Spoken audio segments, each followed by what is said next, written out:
All over the media here in the UK for the last few days have been stories about Spice, the illegal drug.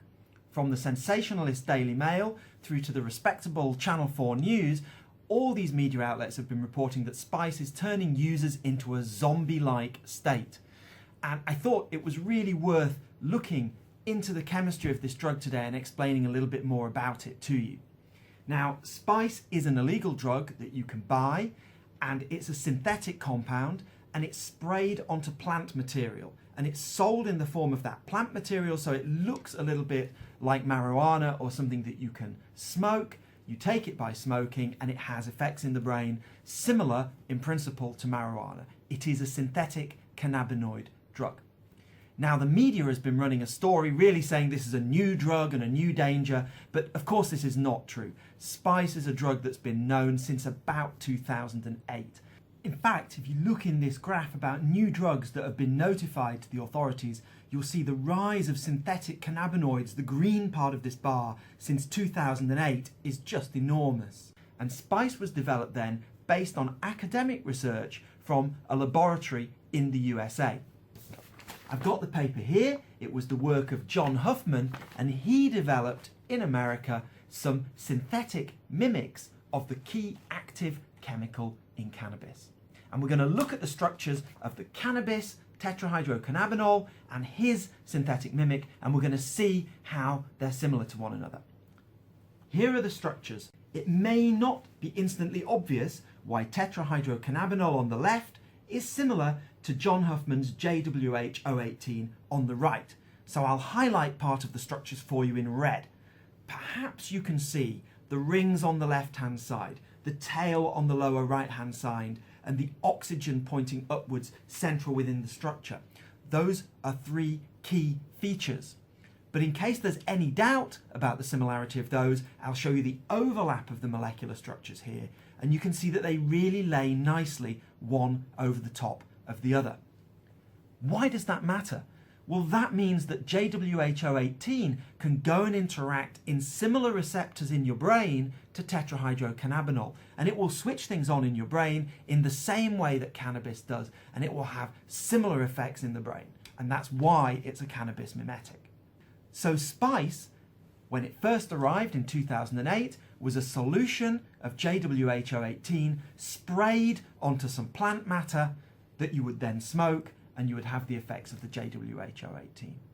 To understand a bit more about what happens next, we need to look at how JWH-018 is synthesized. To understand how this compound is made, I'm going to show you what's called a retrosynthesis. We're going to look at the structure of the molecule and imagine how we can take it down to simpler units that we would then use to build up this compound. On the left, we see the compound we want to make, and there's one bond that's very easy to make. It's the one I've shown a wavy line through, and it links the red unit to the blue unit.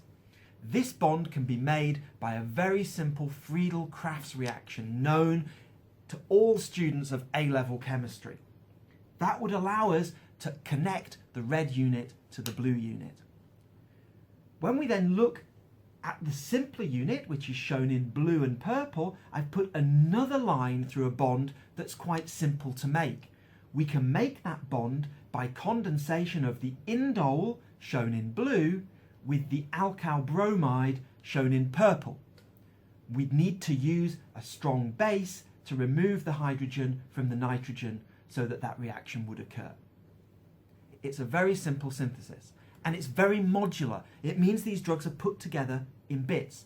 What about if we had a different purple unit, or a different red unit, or a different blue unit? We could make modified versions of this drug, and that's what happened once in 2009 JWH-018 was made an illegal substance. People started to make modified versions of the drug that may show similar activities in binding to the same target in your brain. So let's have a look at a few of those. Here we can see some versions where we've simply modified the tail of the compound, the first bit of our synthesis. We have JWH-018, which has 5 carbons in its tail, JWH-073 with 4, JWH-019 with 6, and JWH-200 with a completely modified tail. So that's easy to do in the synthetic procedure.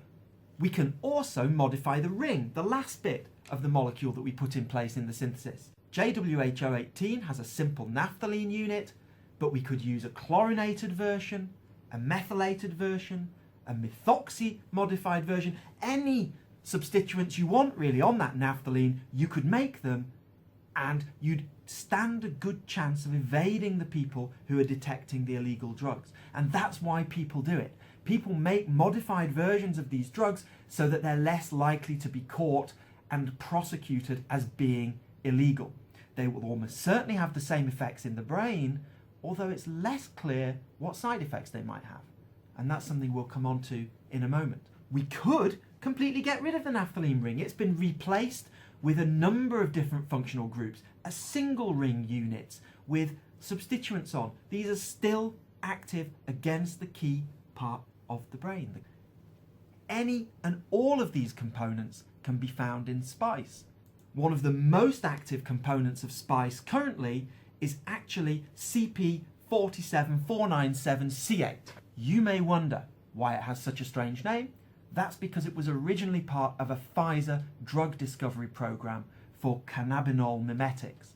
And this has very high activity against the key cannabinoid receptors in the brain. And this is often found in various spice formulations. So the bottom line is spice is a drug, but it's not a single compound. There are multiple different active compounds which could be used in any formulation of spice. And so it's going to vary from batch to batch. Depending on which compounds have been sprayed onto the plant leaf, you'll get a different activity. You may get something that puts you more into a catatonic state. You may get something that's lighter and has less activity. You may get something that has significant adverse long-term side effects if you smoke it regularly. And that's one of the issues. You don't really know. Firstly, you don't know what you're getting. And secondly, none of these compounds have been tested in any kind of human studies, so you don't know what the long-term effects will be. In many cases, you don't even know precisely what the short-term effects will be. You might think that synthetic marijuana sounds like a nice, simple, safe, herbal drug. In actual fact, it's a synthetic drug, it's highly variable, and that variability is really what lies at the heart of the problems with spice. In fact, compare it with marijuana itself.